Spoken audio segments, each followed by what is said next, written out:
Donc 3 ans après, si on faisait un bilan de ce qui s'est passé dans cette école, on pourrait dire qu'il y a eu très peu de changements par rapport au départ, puisque tout était installé dès la mise en place de la loi, par des concertations faites tout au long de cette année d'installation. Bon, et bien 3 ans après le démarrage donc, de cette nouvelle réforme, nous avons constaté un certain nombre d'évolutions, mais qui sur le fond même de la réforme restent à l'identique. On constate que 3 ans après, l'expérience continue. Donc on peut dire, je pense, que c'est bien installé et puis que ça va se pérenniser. Nous avons maintenu également le comité de pilotage, donc 1, 2 fois, 3 fois par an. Nous réunissons tous les partenaires de façon à faire le point régulièrement de ce qui se fait dans le cadre des NAP. Et nous avons jusqu'à aujourd'hui eu des retours satisfaisants de la part des enseignants, de la part des parents, et de la part aussi de l'association Puzzle qui a pris en compte un certain nombre de remarques permettant effectivement de faire évoluer la démarche, et notamment à l'égard des parents pour lesquels il était un peu plus important, je dirais, de faire valoir ce qui se faisait. Sur le deuxième, le fait de proposer à des enfants des activités diverses et variées qui sont différentes sur chaque groupe scolaire. Parce qu'on travaille avec les directeurs d'école et les équipes éducatives. Étienne est tous les jours sur les sites. Pierre Lardet, c'est la même chose.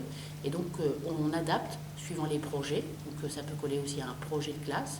Et on va adapter un atelier, on va chercher des intervenants. Donc, on a parfois une école où ça va être une année plus culturelle, plus théâtrale. Sur une autre, ça va être un autre thème. Là, on a...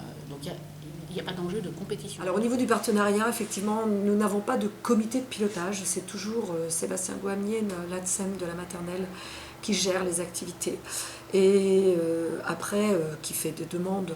Quand il y a un problème, il le gère de mieux en mieux, je dirais, parce que moi j'interviens de moins en moins dans cette aide. Mais quand il a un souci justement par rapport à l'encadrement, il m'en parle un petit peu, et puis je relaye auprès de la mairie, on essaie de voir comment on peut faire, ce qui va être le cas là pour la fin d'année sans doute. Avec l'instance, c'est un peu la commune, enfin monsieur le maire, Madame Velluet, donc, qui est adjointe à la scolarité et donc directrice de l'école, et moi. Et donc souvent les problèmes de terrain, je les rencontre, mais après au-dessus, on n'a pas toujours les solutions pour arriver à ce que ça se cale bien, quoi.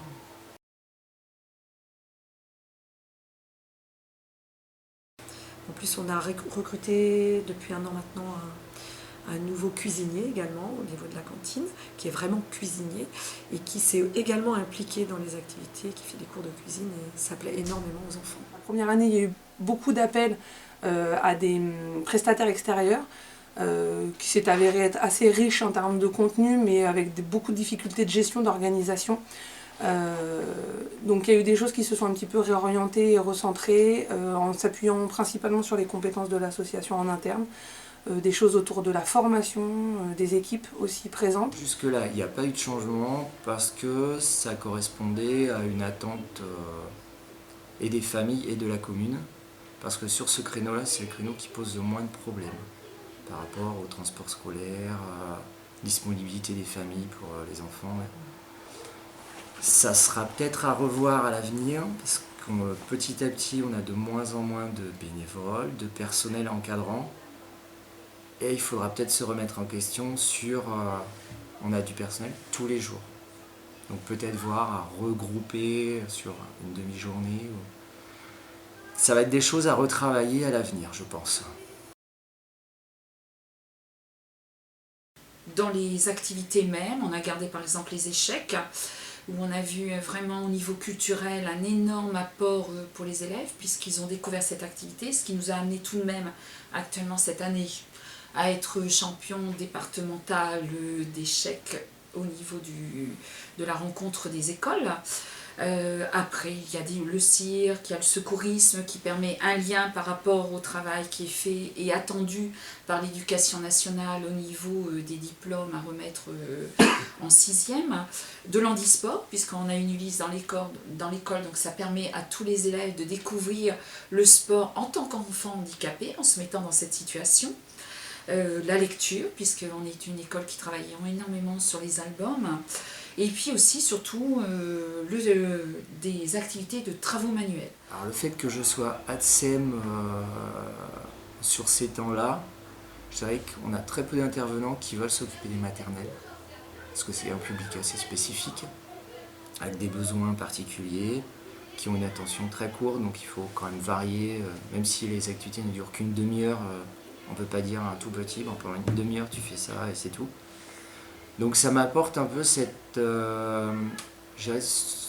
côté professionnel qui est là et qui va savoir un petit peu plus orienter les petits sur différentes choses et savoir à quel moment, là ils décrochent, hop, on passe à autre chose.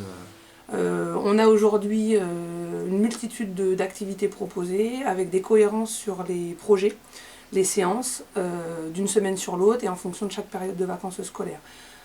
On a tant des activités autour de l'éveil sportif, de l'éveil musical, l'éveil corporel, mais aussi des interventions sur des choses un peu plus spécifiques comme de la sophrologie ou de l'activité manuelle artistique.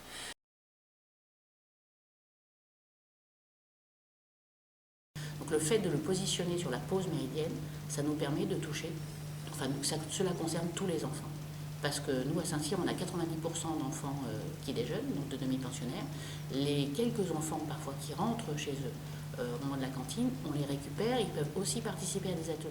Il est vrai que le terrain à Yzeure était un terrain favorable, d'une part par les possibilités d'accueil, les locaux, l'environnement immédiat de l'école, qui permettait de fonctionner pour tous les ateliers, pour toutes les animations donc périscolaires, dans le domaine de l'école, sans avoir à faire de transport, donc sans engager de frais, sans perdre de temps.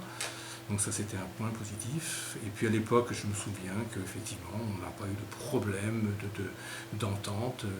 Les enseignants étaient tout à fait partants. Et puis ils le sont toujours, parce que je crois savoir. Les associations également, on peut s'appuyer sur elles. Et puis également des bénévoles qui sont là, dont je fais partie aujourd'hui. Je continue mon humble action à ce niveau-là.